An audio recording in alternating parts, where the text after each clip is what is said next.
90s கிட்ஸோட ambassador, 2K கிட்ஸுக்கு ஒரு mentor அப்படின்னு சொல்லலாம்.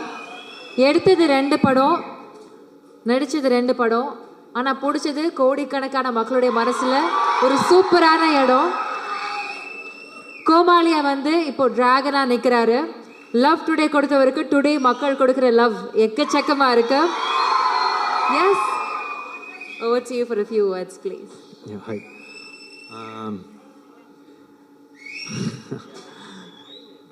கிட்டத்தட்ட இதுதான் எண்ட் ஆஃப் ட்ராகனோட ஜேர்னி மாதிரி ஃபீல் ஆகுது.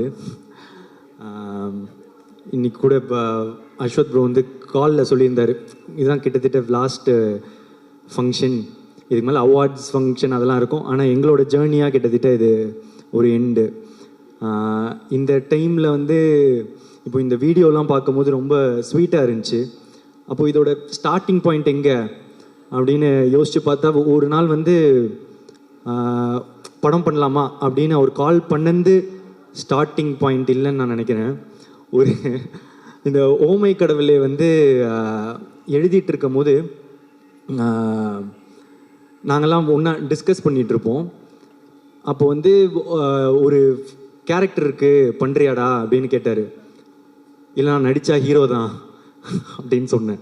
இந்த காதல் படத்தில் வரும்ல இந்த வில்லன் ரோலு, அமெரிக்கன் மாப்பிள்ளை, இதெல்லாம் ஓகேவா அப்படின்னு கேட்கும்போது, இல்லை நான் நடித்தா ஹீரோ தான், அந்த மாதிரி ஒரு குருட்டு நம்பிக்கையில் அப்போ நடித்தா ஹீரோ தான் அப்படின்னு சொன்னேன்.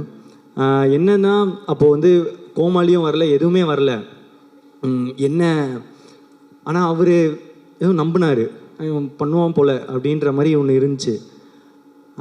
அதுக்கப்புறம் வந்து ஒரு கோமாளி நடந்துச்சு. அதுக்கப்புறம் லவ் டுடே எடுத்து முடிச்சுட்டு காமிச்ச போது அவருக்கு பிடிச்சிருந்துச்சி.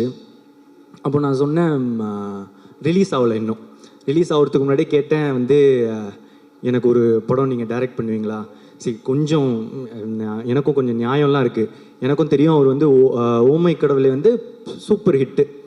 அப்போது அவரோட அடுத்த படமும் ஒரு பெரிய பட்ஜெட்லேயோ நல்ல சம்பளம் இந்த இதெல்லாம் ஆசை இருக்கும்னு, ஒரு ஃப்ரெண்டாக நானும் வந்து அதுதான் ஆசைப்பட்றேன், அவருக்கு ஒரு பெரிய பட்ஜெட் படம் அதெல்லாம் கிடைக்கணும்னு. ஸோ நானே சொல்லிட்டேன், ப்ரோ ஒரு மார்க்கெட்லாம் நான் பெருசு பண்ணிட்டு உங்களுக்கு சம்பளம் தர அளவுக்கு ஒரு இதெல்லாம் வந்துடுச்சுன்னா நீங்கள் எனக்கு பண்ணுவீங்களா அப்படின்றது தான் கொஸ்டினாக இருந்துச்சு.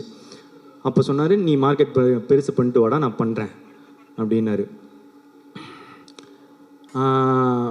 அப்புறம் நான் என்ன நினச்சேன், ஒரு கொஞ்சம் வருஷத்தில் கொஞ்சம் படத்தில் இது நடக்கும், அப்போது அஸ்வத்தோட நம்ம ஒரு படம் பண்ணுவோன்னு. ஆனால் அது ஒரே படத்தில் நடக்க வச்சது நீங்கள் தான்.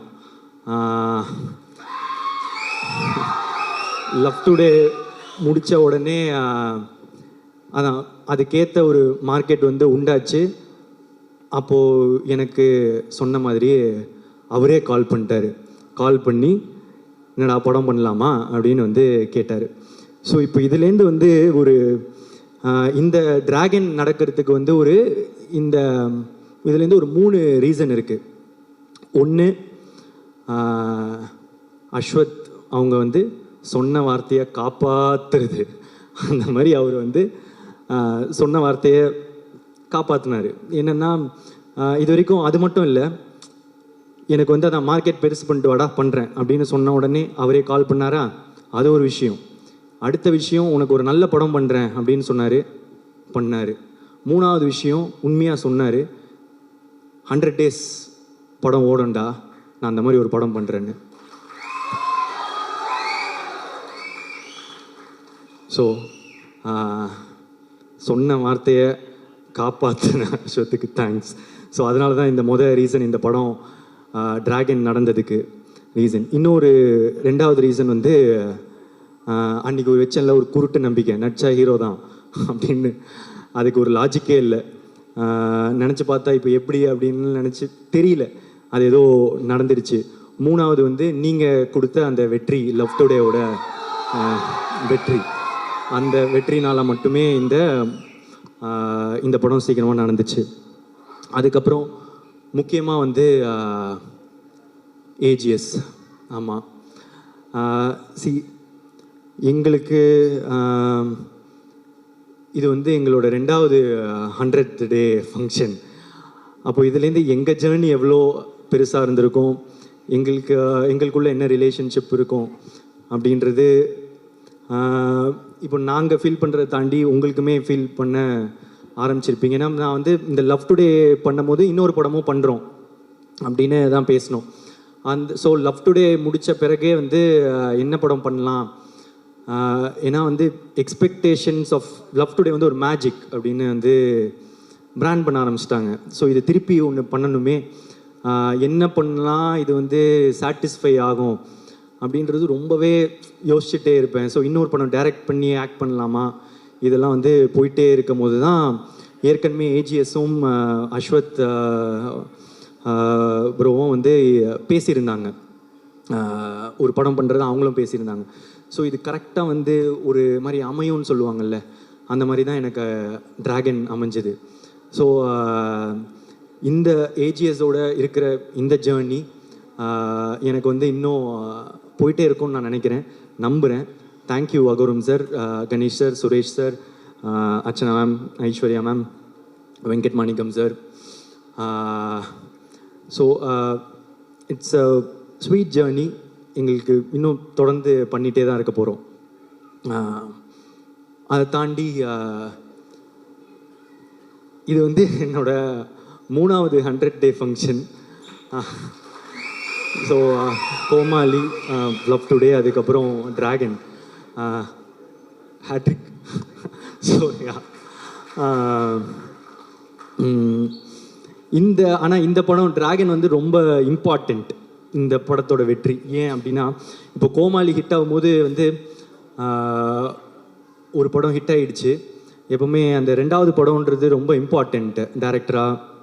இல்லைன்னா ஃபஸ்ட்டு படம் லக்கு மாதிரி ஆகிடும், ஏதோ ஒரு படம் கொஞ்சம் ஓடிடுச்சு அப்படின்ற மாதிரி ஆகிடும்.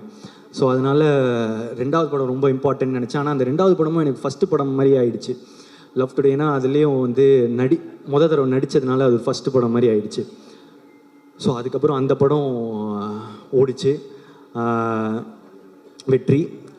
ஸோ அப்போது டேரக்டராக 2 படம் ஓடிச்சு, ஓகே நான் டைரக்ட் பண்ணுவேன். ஆனால் இப்போ ஆக்டராக திரும்ப ஒரு படம் தான் ஹிட்டு, ஏதோ ஒரு படம் ஹிட் ஆகிடுச்சு, இல்லை ஒன் டைம் ஒன்றோ அந்த மாதிரி லக் ஆகிடக்கூடாது அப்படின்றதுக்காக வந்து இப்போ 2வது படம் திருப்பி ஆக்டராக ரொம்ப இம்பார்ட்டண்ட்டு. இன்னொன்று என்னென்னா, சரி நானே டைரக்ட் பண்ணி இவரே டைரக்ட் பண்ணி இவரே எடுத்துட்டாரு, அது பாசிபிள். இன்னொருத்தங்க டைரக்ஷனில் எப்படி நடிப்பாங்க, ஒரு ஆக்டராக தானே இன்னொருத்தர் டைரக்டரில் ஃபுல்லாக நடிக்கணும் அப்படின்றது ரொம்ப இம்பார்ட்டண்ட்டில். ஸோ இதெல்லாம் சேர்ந்து டிராகனில் வந்து உழுது, லவ் டுடேயோட எக்ஸ்பெக்டேஷனும் டிராகனில் வந்து உழுது. ஸோ இந்த படம் வந்து ரொம்ப இம்பார்ட்டண்ட்டாகவே இருந்துச்சு. இதோட வெற்றி இந்த 2வது படமாக எனக்கு ஹிட் ஆனதுக்கு, அதுக்கப்புறம் இப்போது 2 படம் டைரக்டராக 2 படம் ஆக்டராக எனக்கு ஹிட் ஆனதுக்கு இப்போ முக்கியமான ரீசன் வந்து இப்போது அஸ்வத், ஏஜிஎஸ் அண்ட் அதெல்லாம் தாண்டி ஆடியன்ஸ் நீங்கள் தான். ஆமாம், ஏன் அப்படின்னா இந்த இடம் இப்போது இது ரொம்ப பெரிய இடம் நீங்கள் கொடுத்தது.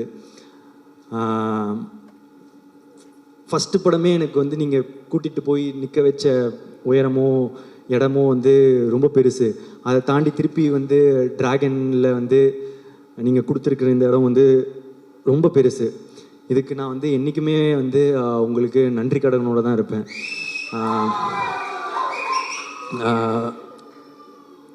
என்ன சொல்கிறது, அது ஒரு ஃபீலிங்கு எனக்கு வந்து எக்ஸாக்டாக அதை சொல்ல தெரியல. ரொம்ப தேங்க்யூ ஸோ மச். நீங்கள் எனக்கு கொடுத்துருக்க இடம் ரொம்ப பெருசு, என்றைக்குமே நன்றியோடு இருப்பேன். தேங்க்யூ. அவ்வளோதான் சொல்லணுன்னு இருந்தேன். ஸோ வந்திருக்க எல்லாருக்குமே நன்றி. Press and media thank you.